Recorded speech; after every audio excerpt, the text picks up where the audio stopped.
Hey guys, welcome back to the channel. Today we're going to be working on my 2014 Ram 1500.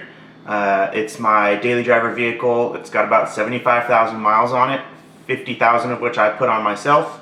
It's getting to the point where some of the suspension items are wearing out, brakes are getting close to being done, we're going to need brake fluid, things like that. In this video here we're just doing front and rear shocks and the front sway bar bushings at the front of the car. We've already done end links previous to this. The sway bar bushings solve a common problem when Rams get cold. When it's below 50 degrees outside, the sway bar squeaks a lot when you go over bumps and stuff. So I put in new bushings that are greasable with grease on them already, so that way it should solve that problem and we won't run into it anymore. I also was replacing old worn out stock shocks with a new set of Bilstiens. It rides awesome, and I'm excited to take you along for the ride.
Hope you guys enjoyed that. As you saw, one of my good friends Travis helped me out. We started with the rear shocks. We removed the rear wheels, the wheelhouse lining, and we removed the shocks and then installed the new ones.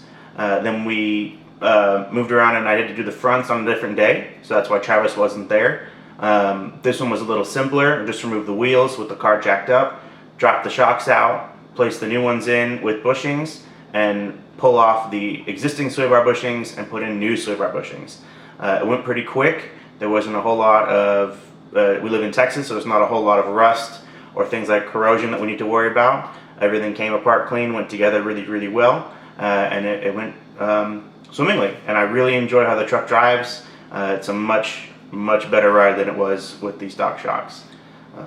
Thanks. Don't forget to like, comment, and subscribe.